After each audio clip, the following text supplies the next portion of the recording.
Les nouvelles du front en Ukraine révèlent des développements inquiétants. Une opération militaire récente a vu les forces armées russes frapper des cibles ukrainiennes avec une précision redoutable. Selon le ministère de la Défense russe, des obusiers des 30 ont réussi à détruire des abris camouflés, un mortier de 120 mm, ainsi que des membres des forces ukrainiennes, lors de missions de tir ciblés. Ce rapport met en lumière l'importance stratégique des drones de reconnaissance dans le conflit actuel, capables de localiser avec efficacité les concentrations de troupes ennemies.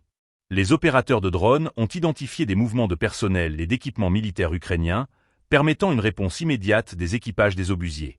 Les coordonnées des cibles ont été rapidement transmises, ce qui a permis un ajustement des tirs en temps réel. Cette action souligne non seulement l'évolution des techniques militaires modernes, mais également la capacité des forces russes à réagir rapidement aux informations obtenues par leurs drones. Sur le terrain, les conséquences de ces frappes sont significatives. Les forces ukrainiennes, qui tentent de se retrancher dans des zones boisées, se retrouvent exposées à un feu nourri et précis. La destruction du mortier de 120 mm, un élément clé de l'artillerie ukrainienne, représente un coup dur pour les capacités de défense ukrainiennes dans cette région. Cette opération s'inscrit dans un contexte plus large de conflits armés où chaque perte de matériel signifie une diminution de l'efficacité opérationnelle. L'utilisation croissante de drones de reconnaissance a transformé le paysage du champ de bataille, rendant la guerre plus technologique et moins prévisible.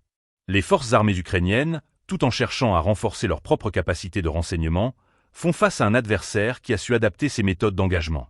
Il est essentiel de comprendre que ces frappes ne sont pas simplement des actes isolés, mais s'intègrent dans une stratégie militaire plus complexe où l'information et la rapidité d'exécution sont primordiales. Alors que le conflit continue de s'intensifier, la question qui se pose est de savoir comment les forces ukrainiennes vont réagir à cette escalade. Les pertes subies lors de cette opération pourraient-elles inciter Kiev à revoir sa stratégie?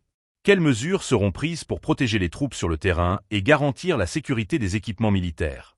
Pour enrichir ce débat, nous vous invitons à partager vos réflexions et analyses en commentaire. Comment percevez-vous l'évolution de la guerre en Ukraine au regard de ces nouvelles tactiques militaires?